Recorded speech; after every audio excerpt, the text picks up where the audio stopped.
Good afternoon. We are joined today by Coach Tasha Burnett, or better known as Coach B.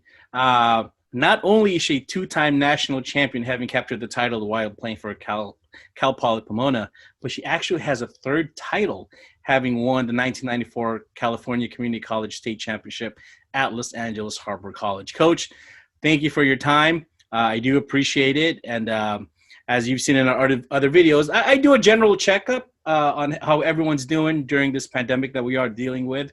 So before we get started, how are you? How's your family?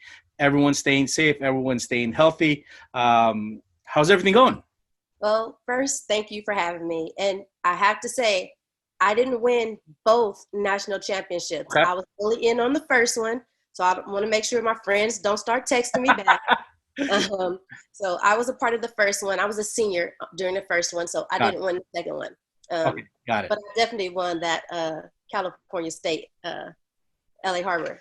Got it. Because I was gonna say, let's not shortchange Coach, because I thought it was 2+1. So now we got that straight. Hopefully, no one will be texting you about those numbers again. I did not take credit for it, just so you know. Got it. But everything's going pretty well.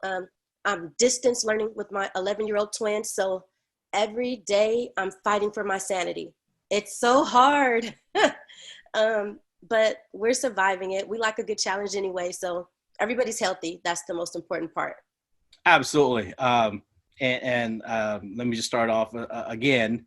I have a three-year-old daughter, so if you see her running by here or screaming, she has the perfect timing of when I get on the call is when she starts popping out of all over the place. So we've had to take a couple of takes. So hey, let's get right to it. I know you have an appointment you got to get to soon here, but this is your 7th year at the helm over women's basketball. I was reading up on your bio, and some of the things that immediately you start talking about is rebuilding the program.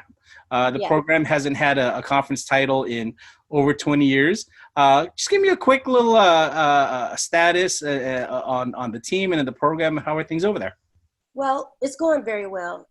It's not going as quickly as I had hoped. Sure. I hope to be having a conference championship by now. But there's been a few challenges. We've been in 3 different conferences at my 6 years in Chaffey, so that's been a little bit of a challenge. But I feel really positive about it. Each year each year we're going in a positive direction. Sure. And I was feeling really, really good about our performance at the end of the year last year. Sure. I think we were really fired up about going into this new season upcoming. Pandemic has slowed us down a little bit, but we'll recover. And I'm really looking forward to, I think this could be our year. Sure. Well, let's go back to the season. You guys were 14-14 last season, but sometimes those numbers can be deceptive. 6 of those games were 5 points, 5 or 6 points or less, and 3 of them by 1 point margin. Yeah, and, we're in there. Yes, and a lot of those games that I see, that I've watched being around sport for so long, is if it's a 1 point game or even a 3 point game, most of the time it's bounce of the ball, call here or there, whether you determine whether you win or lose. Now going with that you guys were so close from having a positive plus year. What does the team need to do in order to overcome those tough losses this upcoming season? Well, I think what I would like to point out is we stink in the beginning of the year. And right towards the end, that last half of conference, we really started rolling. Yeah. And I really attributed, my staff and I talk about it all the time.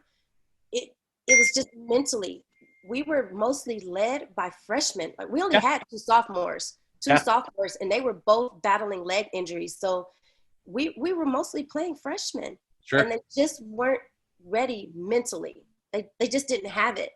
And they just were starting to get it, just learning how to compete, just learning about discipline right at the end. And so we finished the season on such a high note. We were so fired up going into spring. They were begging me, when we starting, coach? When's practice? What are we going to do?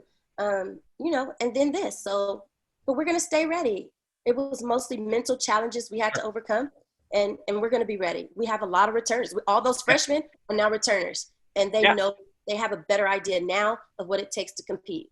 Absolutely, and that veteran mentality goes such a long way, Yeah. especially with those games that are so close. Now, go back to your young team with such phenomenal young talent. 3 of them made the all conference team.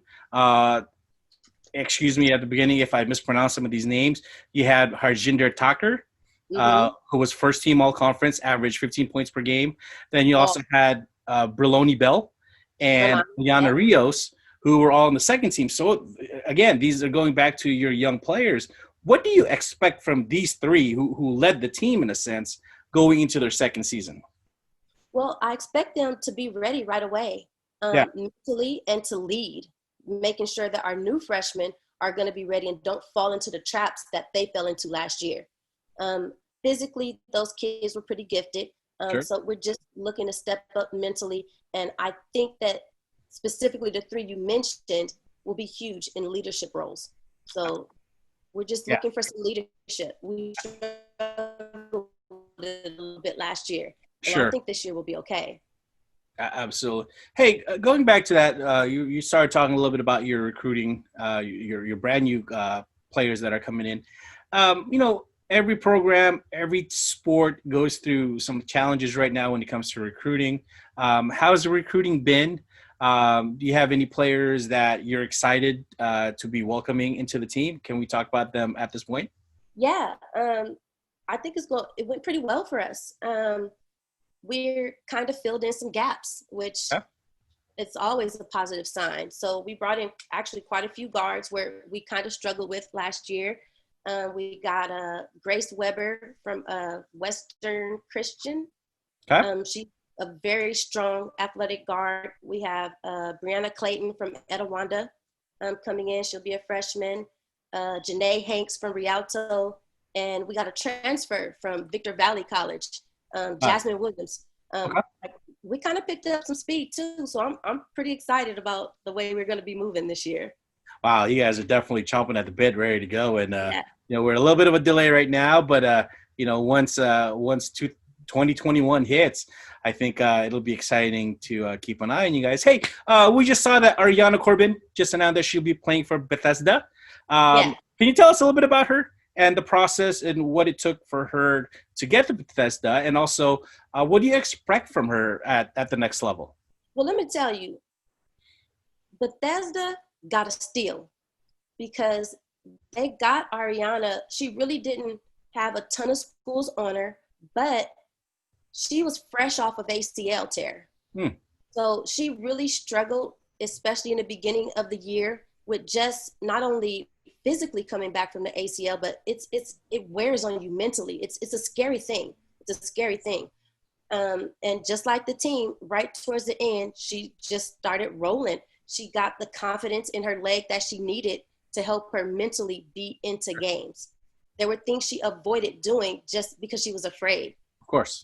Once she got over that fear and she started to play, it was all good. Her jumper's falling.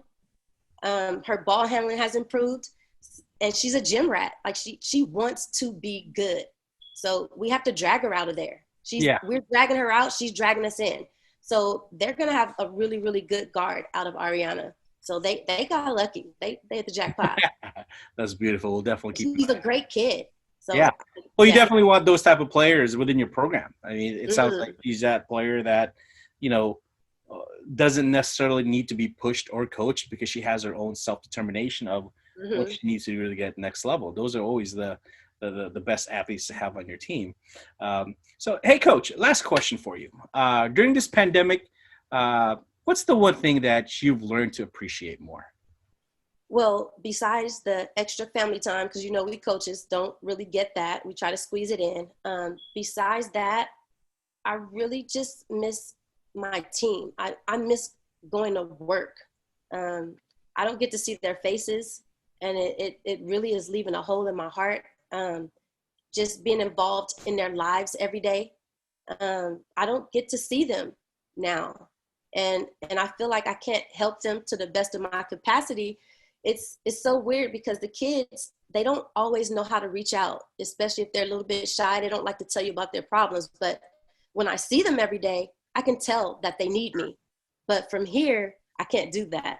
So I miss my team. Yeah. I Well, miss having to adopt. hey, yeah, no, I hear you. I hear you. Not that I'm not working. I'm working, but it's just different. I Absolutely. want to go Yeah, to the gym. absolutely. Coach, I thank you for your time. I know you have a dental appointment you got to get to Yes, with your daughter. So taking the time out is we sincerely do appreciate it. We'll be checking in with you again soon. please And do. anytime you want to bounce back in, just give us a call and we'll get you on. I sure will. Thank you so much. Coach, thank you so much. Bye. Bye.